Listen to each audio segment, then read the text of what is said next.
da luoghi distanti, dimensioni aberranti, da altri piani di esistenza, hanno piani devastanti, primi piani sotterrati, tartari, a scuola dello stregone, voladore, senti la presenza, pessima situazione, memorie aliene impiantate nella mente, torna alla sorgente, il tuo corpo è un tempio, fatto a Bilonia, e il suo fottuto scempio. Boom!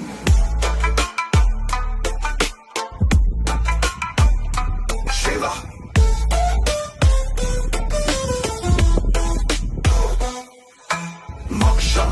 Amici, benvenuti, siamo alla terza lettura sul labirinto dell'aldilà, sulle informazioni che ci ha passato Luna, che mi ha dato Luna da condividere.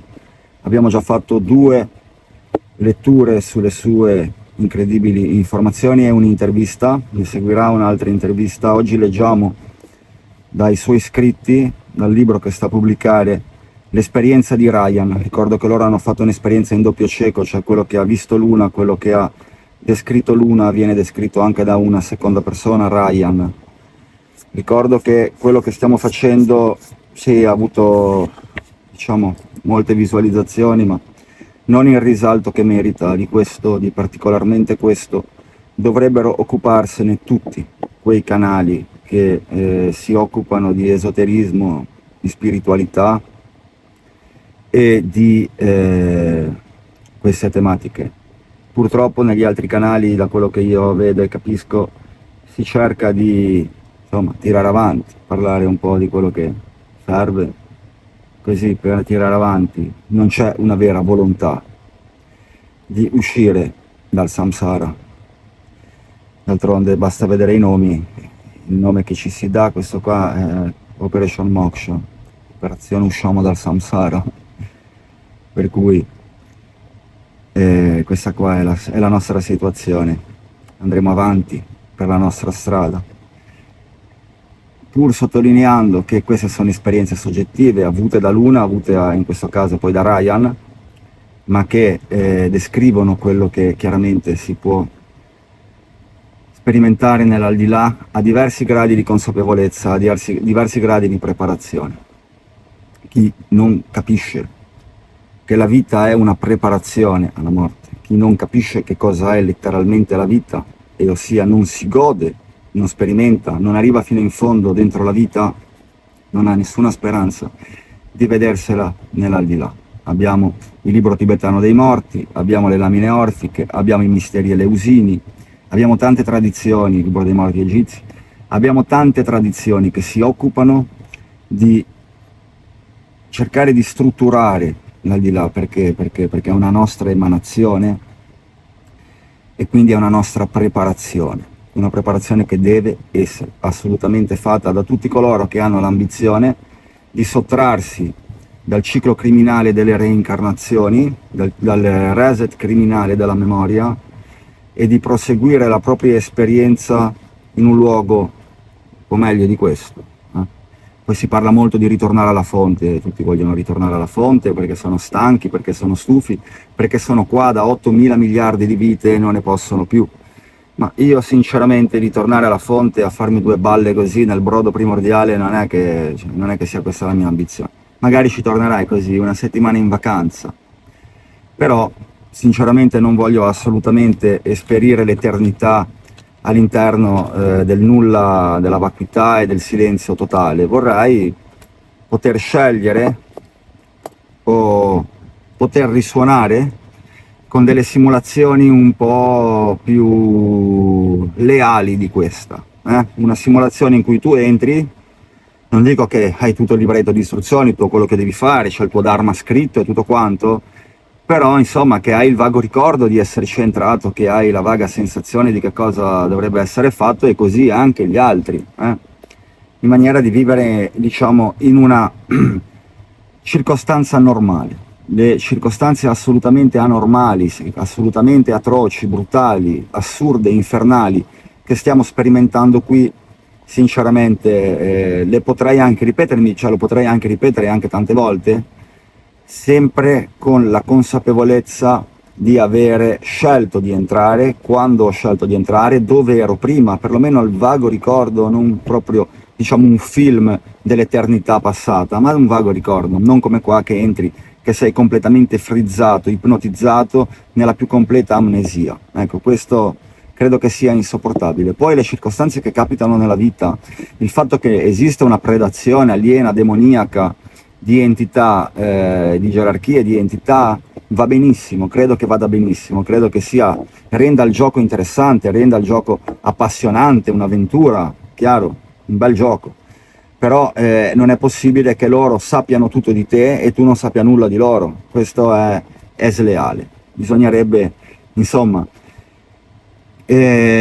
correggere un po' determinati algoritmi di questa simulazione per renderla effettivamente usufruibile, non soltanto da coloro che veramente si fanno un mazzo incredibile per riuscire a mettere insieme qualche pezzo, perché per gli altri, quelli che non stanno facendo il lavoro che stiamo facendo noi, c'è un abisso, un tale inconcepibile abisso tra noi e loro che non si può neanche più parlare, cioè non parliamo più la stessa lingua, non siamo più la stessa specie, non siamo più lo stesso inconscio collettivo, cioè siamo completamente su due mondi, su due varianti completamente diverse, quindi sarebbe auspicabile così che avvenisse o una correzione all'interno di questa realtà o di trovarne appunto un'altra in cui non c'è bisogno di porre questa correzione perché è già così, perché comunque è un gioco, è divertente, appassionante, è duro, cioè la sofferenza, quello che volete, le difficoltà, i nemici, quello che vi pare, la dualità, quello che vi pare, però che perlomeno hai la minima sensazione che cioè non stai completamente brancolando nel buio, che hai un minimo di ricordo, un minimo di istruzione, un minimo anche a livello, diciamo così, di società. Cioè noi entriamo in un mondo adesso che ha migliaia di anni e la nostra società è completamente l'opposto di quello che dovrebbe essere secondo tutte le informazioni che stiamo accumulando. Cioè noi viviamo in un mondo che è completamente ribaltato, che è completamente rovesciato, e chi si accomoda, chi vive la vita che viene imposta da questa società in un modo o nell'altro, vive se stesso, sì, ma rovesciato. Quindi la rivoluzione è necessaria, la rivoluzione interiore. E per compiere questa rivoluzione sono necessarie assolutamente delle informazioni, degli orientamenti, delle conoscenze che vadano verso questa direzione. Perché di sapere tutta la storia dei Rosacroci, di sapere tutte le balle dell'esoterismo, di sapere tutto quello, sì, è interessante come forma di erudizione, come forma di cultura, come forma di conoscenza, ma io per uscire di qua cosa me ne faccio? Quindi noi proseguiamo per questa strada. Esperienza di Ryan, i tunnel, la matriosca e le entità sorveglianti. Di seguito leggerete un resoconto di un'esperienza extracorporea di Ryan raccontata in prima persona. Quindi qua parte il racconto di Ryan. Cara Ryan, appena vuoi, le porte sono spalancate, vieni a raccontarci tutto, ti aspettiamo con gioia e trepidazione. Ho visto diversi tunnel che collegano vari sistemi di reincarnazione, o almeno alcuni. Erano minimo 6, ma ne ho percepiti anche altri dove transitano pochissimi esseri. Quindi non ci sono soltanto quelli più conosciuti, ma anche altri connessi a spazi più remoti, alcuni legati a una struttura che appariva primordiale, formata da varie geometrie. Insomma, ci sono tanti tunnel. Quello che è importante, quello che è interessante di questa informazione, di tutte quelle che stiamo raccogliendo, è il fatto che si incrociano i dati. È chiaro che sono esperienze soggettive, è chiaro che ognuno vede un po' quello che gli è, quello che è. Però se così tante esperienze di NDE, di ipnosi, di indagine esoterica, di viaggio astrale, eccetera, eccetera, combaciano, perlomeno ci sono dei punti in comune, ciò è significativo, statisticamente rilevante. Posso affermare che 3 sono quelli che avevamo già osservato e gli altri 3 appartengono a una struttura primordiale, mentre gli altri risultano poco frequentati. A questo punto ho interrotto Ryan, Luna, per chiederle se avesse ulteriori dettagli in merito a questi tunnel alternativi, in cui, a suo vedere e sentire, transitavano pochissime entità umane. Mentre lei parlava, infatti, mi erano arrivate delle visioni e delle percezioni che mi hanno condotto a una riflessione. Mi sembrava che questi passaggi riservati fossero legati a stirpi antiche, connesse a patti oscuri stipulati molto tempo fa, basati su culti esoterici e pratiche magiche di basso livello in rapporto con entità oscure. Attraverso tali patti, queste stirpi manterrebbero non solo il controllo ma anche la possibilità di prolungare il proprio potere nel tempo. Per quanto i loro sforzi cerchino di garantirsi una sorta di longevità, giunge comunque il momento in cui devono passare oltre, ed è allora che forse vengono reimmessi proprio attraverso questi tunnel alternativi, così da preservare la continuità del loro lignaggio. Questa intuizione mi era giunta con grande chiarezza. Ryan, ascoltandomi, ha annuito e ha proseguito il racconto della sua esperienza. È necessario che esoteristi di un certo livello, di un certo calibro, che abbiano esperienza, che abbiano visione, che abbiano dimestichezza, conoscenza, padronanza del tema trattato, vengano a delucidarci le idee, a portare la propria visione. A questo proposito ho uno che è una macchina di sapere, ha veramente una conoscenza sconcertante e spaventosa, questo ragazzo qua, quest'uomo qua. Mi ha scritto già diverse cose su cui farò dei video, perché è riuscito a fare delle splendide analogie tra quello che racconta l'una, i saperi tibetani, delle conoscenze induiste, fare analogia e sincretismo, ponendo anche dei dubbi, delle questioni di grandissima rilevanza. È veramente bravissimo. Appena sarà pronto verrà a fare intervista, verrà nel canale. Ora piano piano porterò anche la sua informazione, quella che mi ha passato, perché è veramente di grande rilievo. Persone che abbiano questa indole, che abbiano questa generosità, che vengano, che mi inviino il materiale di modo da poterlo proporre a quanta più gente possibile. È chiaro che ormai ci sono 30.000 persone, sono molte, molto pochi rispetto all'umanità, ed è ora che le persone abbiano il coraggio di parlarne, di esporsi, di confrontarsi, perché non siamo più in nessuna epoca buia, siamo nell'epoca della rivelazione, vale a dire nell'epoca in cui vi dovreste rivelare. Se rimarrete celati, se rimarrete tiepidi, le sciagure vi spazzeranno via. In quel tunnel alternativo ho visto passare un essere. È stato il primo e l'unico che abbia percepito in quel passaggio, perché oltre a lui non c'era altro. La sua presenza era particolare, certamente umana, ma diversa da ciò che normalmente riconosco come tale. Emanava una qualità singolare che lo distingueva nettamente da una coscienza umana ordinaria. Proprio per questo credo che la tua intuizione abbia più senso. Poi ha proseguito. Questi esseri hanno effettivamente bisogno di reincarnarsi mantenendo punti di coscienza stabili, capaci di restare coesi nel tempo, senza disperdersi come accade alla maggior parte delle entità umane. Solo così possono conservare un certo grado di consapevolezza e garantire la continuità della loro stirpe e del loro potere. Vederlo transitare in quel tunnel mi ha dato la conferma che tali passaggi alternativi esistono davvero e che non sono concepiti per la massa, ma per una minoranza che utilizza vie particolari per perpetuarsi. Questo mi ha fatto pensare alle famiglie di cui spesso si parla nei libri di Riccardo Tristano Tuis, quelle che da sempre rifiutano di mescolare il proprio sangue con quello delle persone comuni, gli illuminati, proprio per mantenere intatto un patrimonio genetico e spirituale preciso. Una scelta che non è solo sociale e politica, ma anche probabilmente rispondente a uno scopo magico più profondo. Sta dicendo che gli illuminati, coloro che governano il mondo, nell'aldilà hanno dei passaggi, dei tunnel appositi, in cui transitano solo loro, perché hanno fatto questa scelta. In questa prospettiva tali stirpi potrebbero utilizzare giri reincarnativi differenti, percorsi speciali che non riguardano la massa, ma che servono a mantenere vivo un antico patto di potere. Invece i tunnel connessi a questa struttura antica che avevo percepito non sono affatto abbandonati come inizialmente pensavo. Alcuni vengono utilizzati da poche entità collegate al sistema di controllo terrestre, ma che agiscono anche in altri sistemi di controllo. Durante l'esplorazione ho percepito la presenza di esseri coscienti che si sono accorti di me, anche se non mi hanno rivolto particolare attenzione. Ho incontrato anche figure simili a insetti o cavallette, con occhi allungati e corpi massicci e sottili allo stesso tempo. Agivano come guardiani o agenti al servizio di una gerarchia superiore, controllando gli accessi e le fessure attraverso cui transitano le entità disincarnate. Non mi sono soffermata su di loro perché la loro presenza non mi piaceva e ho preferito allontanarmi. Volendo spostarmi in una prospettiva visiva più alta, ho visto meglio questa sorta di matriosca cosmica composta da ciò che appariva essere la Terra circondata da una sfera che a sua volta era inserita all'interno di un cubo e altri elementi concatenati tra loro.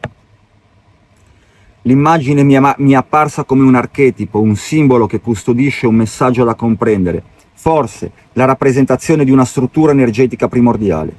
Una parte di questa struttura mi si è mostrata come un cubo tridimensionale, solido, geometrico, ma dentro ad esso si celava una forma sferica, come se il cubo fosse soltanto un involucro esterno.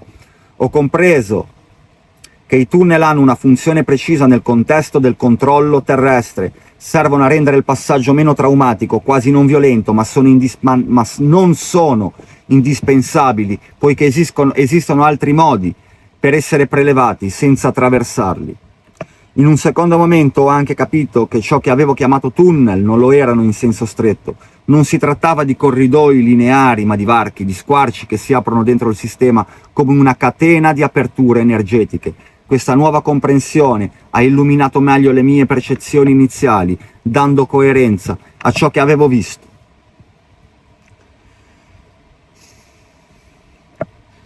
Tutti coloro che hanno avuto esperienze del genere, che possono corroborare o smentire le cose che stiamo leggendo, di cui stiamo discutendo, sono benvenuti in trasmissione, scrivete. Sono benvenuti in trasmissione anche tutte le persone che sono state rapite dagli alieni, che sono andate in NDE, che praticano magia nera, esorcismi, sortilegi, incantesimi in cooperazione con i demoni, persone che sono state indemoniate per cercare di capire più a fondo possibile la struttura maligna del samsara. D'accordo? Scrivete, venite in trasmissione. Ascoltando l'esperienza di Ryan ho compreso quanto le sue visioni si intreccino con le mie, pur emergendo da prospettive differenti. Lei ha osservato diversi varchi che collegano i sistemi di reincarnazione connessi a una struttura primordiale, che le si è mostrata attraverso immagini archetipiche, un cubo tridimensionale, dietro di esso una sfera. Anch'io ho incontrato passaggi che non si presentavano come tunnel lineari ma come varchi, aperture dentro un sistema che sembrava mutare come correnti che si aprivano in punti specifici. La sua descrizione delle entità guardiane, figure simili a insetti o cavallette con occhi allungati e corpi imponenti, richiama presenze che anch'io ho incontrato, anche, troppo, spesso. In entrambi i casi la sensazione che non siano esseri indipendenti, ma funzioni di controllo al servizio di un ordine superiore è chiara. Alcuni li chiamano letteralmente software, governati dagli algoritmi dell'IA, della super IA che governa il samsara. Se noi siamo in una simulazione, se questa è una simulazione ed è una simulazione informatica nella quale è catturata la coscienza o è in cooperazione la coscienza, è chiaro che è così. Il punto in cui le nostre esperienze si incontrano maggiormente riguarda la funzione dei varchi. Entrambi abbiamo intuito che l'aggancio può avvenire anche senza l'apparente atto di attraversarli, a conferma che il sistema dispone di più modalità per incanalare le coscienze, nel momento che può succedere di ritrovarti in un determinato ambiente, per frequenza specifica, ma solo perché hai attraversato un portale. I varchi non sono porte indispensabili, ma dispositivi funzionali al mantenimento del controllo e dell'ordine. La differenza principale riguarda il linguaggio simbolico con cui l'esperienza è stata osservata. A lei è apparsa una matriosca cosmica fatta di sfere cubi che si incastravano in un'immagine potente. A me invece il sistema si è presentato come un flusso intrecciato di correnti che convergevano e si aprivano in passaggi successivi. Tuttavia, pur con linguaggi diversi, la visione di fondo appare simile, ovvero esiste una struttura primordiale sopra la quale si è stratificata un'altra architettura energetica che sostiene i meccanismi di reincarnazione e di controllo. Ciò che noi vediamo non è che un'interfaccia parziale di quella sovrastruttura profonda.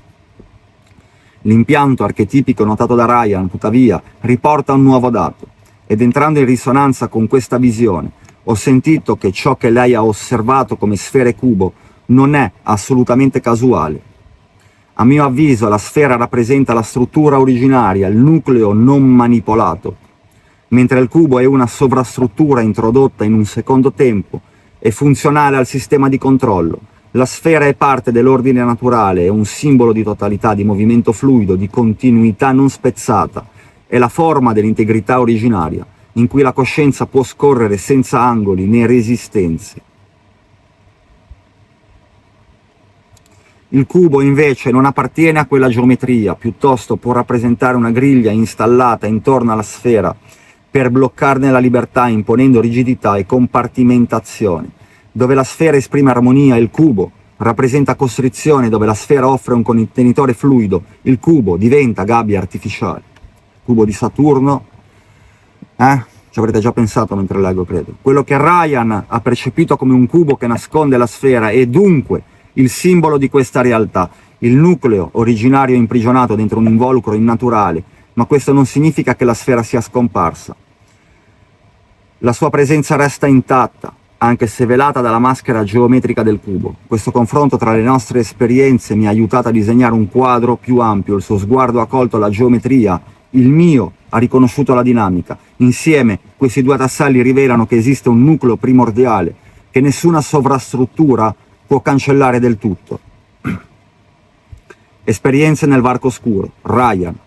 Quando ho varcato il varco oscuro ho visto subito delle strutture che mi sono apparse come luoghi di ripristino o riattivazione della memoria. Erano spazi che restituivano all'anima la sua totalità, come se lì fosse possibile ricordare ogni frammento di sé. In quel buio, infatti, il sé non è portato a scappare, ma a tornare a se stesso riconoscendosi immortale, e da quel punto può scegliere liberamente come incarnarsi, decidendo persino il corpo che ritiene più degno. Prima di accedere al cuore di questo luogo, però, ho incontrato i guardiani della soglia. Erano 8 e la loro presenza inizialmente era spaventosa. Sembravano creature imponenti, figure oscure, che si frapponevano al cammino, ma accadde qualcosa di sorprendente, perché dentro di me è emersa una frase che avevo letto molti anni fa, quando studiavo i misteri orfici, e che non ricordavo a livello cosciente. Moment, please. Nel momento stesso in cui ho pronunciato quella formula, i guardiani hanno cambiato forma. Da lì da esseri spaventosi diventarono bidimensionali, quasi come le sagome di un cartone dei Luna Park, messe lì per intimorire. Poi svanirono, dissolvendosi del nulla, lasciando la via libera. Recitavo la frase e loro si appiattivano per poi sparire. La frase è questa, l'ho già letta nell'altro video, appartiene alle lamine orfiche. C'è questo bellissimo libro sulle lamine orfiche di Giovanni Pugliese Carratelli, istruzioni per il viaggio oltremondano degli iniziati greci, su cui farò a breve un reportage. Ho già fatto un video sulle lamine orfiche, farò un reportage in loco, visto che sono praticamente in Grecia, sono al confine con la Grecia, sono in Bulgaria ora alle terme. La frase è questa: son figlia della terra e del cielo stellato, Urania è la mia stirpe, e ciò sapete anche voi. Di sete son arsa e vengo meno, ma datemi presto la fredda acqua che scorre dal lago di Mnemosine. Con questa frase, recitavo questa frase e loro si appiattivano per poi sparire. Così sono andata avanti, passo dopo passo, sapendo che quello era il cammino da compiere. Oltre ai guardiani ho percepito un ambiente diverso, uno spazio che non saprei descrivere meglio, se non come uno stato acqueo. Era come un liquido amniotico, trasparente e denso al tempo stesso, che custodiva energie, memorie e informazioni. Entrare lì era come essere avvolti da una membrana sottile che proteggeva ma allo stesso tempo rivelava. In quel fluido cosmico l'anima recuperava le proprie memorie e comprendeva la sua natura immortale. Era una sensazione potente, come un abbraccio vischioso ma accogliente, pieno di pulsazioni antiche. In questo spazio la percezione cambia, il tempo si allunga, si dissolve e le forme svaniscono in un unico flusso senza confini. Nel buio un piccolo punto di luce mi è apparso come unico riferimento, l'unico faro verso cui dirigersi. Per andare avanti bisogna restare fissi su quel punto, ma se lo sguardo si distoglie, se ci si lascia distrarre, il passaggio si chiude e si torna indietro. Ho provato persino a fare un pezzo di questo cammino, ma poiché sono ancora incarnata, ho sentito che oltre non potevo andare. filo d'argento che ti tiene qua. È stato un viaggio fortissimo, tanto che ancora oggi sento di doverlo metabolizzare. Il passaggio però non è semplice. Ci sono prove e illusioni che mettono in esame la coscienza. Per un'entità che non ha sviluppato consapevolezza, affrontarle è quasi impossibile. Capito? Federico Cimaroli. Ho percepito esseri, un'entità che non ha sviluppato consapevolezza, e affrontarle è quasi impossibile. Ho percepito esseri silenziosi pronti a riportare indietro le entità in transito, alcuni nella luce, altri in una sorta di bolla di oblio. È come se il sistema fosse pronto a riassorbire chi non regge quella soglia. Proprio in questo contesto ho capito che il legame con la sete, prima di morire molti chiedono un bicchiere d'acqua, non è solo un gesto del corpo, è il simbolo di una sete più profonda, la sete dell'anima, per quell'acqua cosmica. Nei misteri orfici questa sete è un impulso vitale, la spinta a cercare la verità e l'origine. Chi segue la luce resta invischiato in quella sete insaziabile, mentre chi riesce a varcare il buio scopre che quella sete è in realtà un richiamo al liquido amniotico del varco oscuro, è una prova e un monito al tempo stesso. Non sono riuscita a percorrere tutto il cammino, perché da incarnata non si può arrivare fino in fondo, ma ho potuto spingermi abbastanza da vedere e sentire cose potentissime. Alcune comprensioni mi arrivavano con chiarezza, poi svanivano, come se si svuotassero mentre cercavo di riportarle nel linguaggio. Era come avere in mano un sapere che si dissolve subito dopo, costringendomi ogni volta a ricostruirlo. L'ultima percezione che mi è rimasta impressa è stata quella di uno spazio completamente piatto, non un piatto vuoto e sterile, ma un piatto pieno, saturo. Era come un livello assoluto, uniforme e vasto, dove ogni cosa sembrava racchiusa e allo stesso tempo disponibile. Un piano di essenzialità che attende di essere compreso più a fondo. Luna.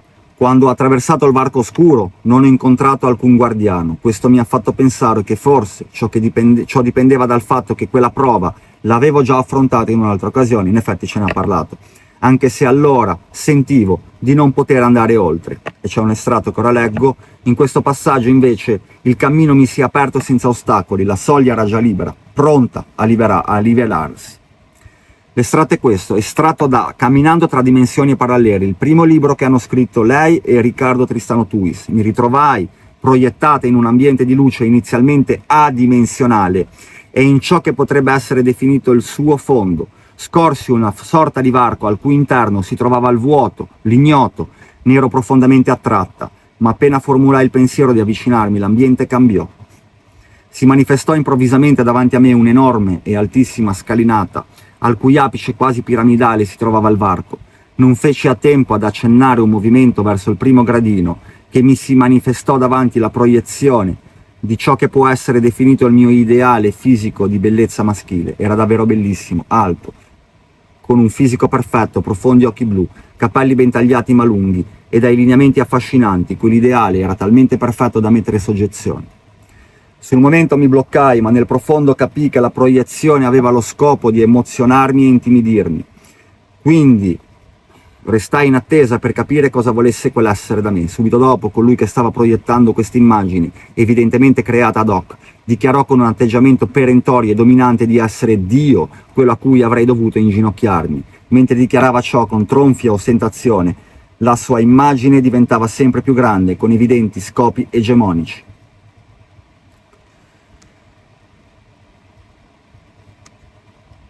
Era divenuto alto più di 5 metri se vogliamo usare canoni umani. Di fatto mi stava sbarrando la strada che conduceva alla liberazione dalle matrici basate sulla dualità. Quello che quell'essere stava implicitamente pretendendo era che io dichiarassi di credere in lui, riconoscendolo in qualità di divinità superiore a me, e che mi prostrassi ai suoi piedi in segno di sottomissione energetica. La mia reazione alle sue richieste fu ridergli letteralmente in faccia. Questo prolungato stato divertito di leggerezza proveniente dal profondo del mio essere sortì un effetto dirompente. Più ridevo e più l'immagine rimpiccioliva, fino ad assumere le dimensioni di un ognomo e infine svanire. A quel punto la strada non fu più bloccata, la scala scomparve e la porta diventò un ampio passaggio multidimensionale circolare. Mi avvicinai e davanti alla soglia seppi interiormente che ora conoscevo la strada ma per superarla definitivamente avrei dovuto innanzitutto concludere l'esperienza umana, dopodiché avrei potuto oltrepassarla se io avessi desiderato. Non ho avuto punti di luce esterni a cui aggrapparmi, la mia bussola era interiore, stabile e incrollabile, radicata nel centro del cuore e nella totalità del mio essere. Era una direzione interiore, una forza che mi spingeva ad avanzare senza esitazione, e quella stabilità era sufficiente a guidarmi oltre, senza distrazioni, senza bisogno di appigli esterni. Non ho percepito prove o illusioni lungo il cammino, pur sapendo che esistano per chi affronta il varco per la prima volta. Ne ho avvertito presenze o attrazioni che tentassero di riportarmi verso la luce o in altre direzioni. Ero stabile, ferma, immersa nello stato acqueo, con la certezza che nulla potesse interferire con il mio avanzare.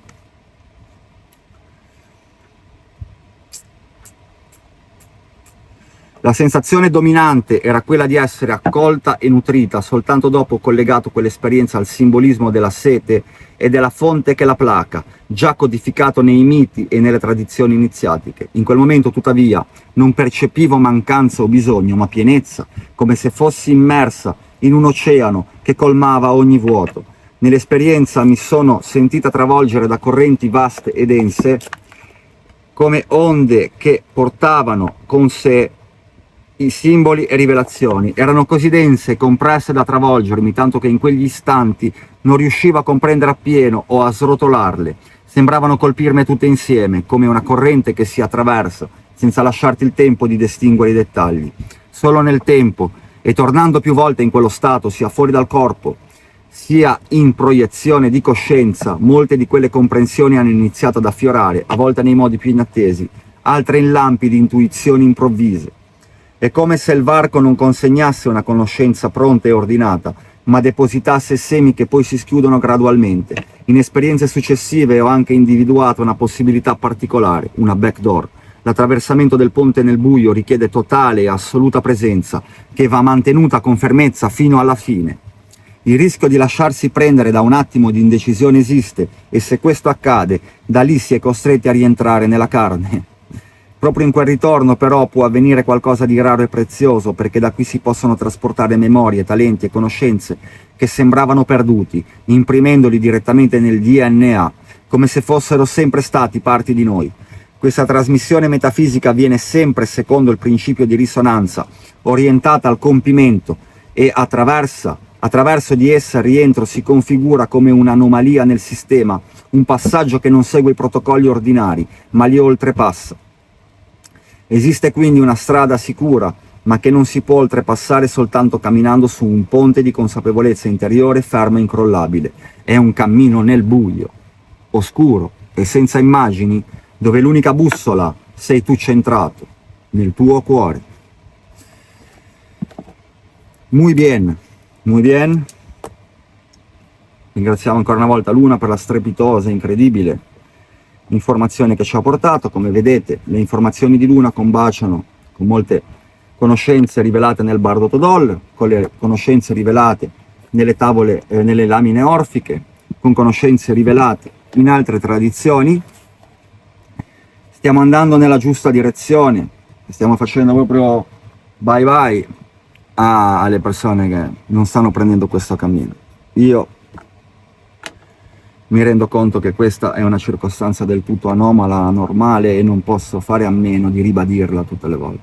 È assurdo che le persone che abbiano compreso vagamente non si adoperino veramente per uscire di qui, per trovare la strada, per mettere insieme i pezzi, tutti i pezzi necessari, per costruire la bussola nel proprio cuore. Ciao a tutti, ci vediamo alla prossima.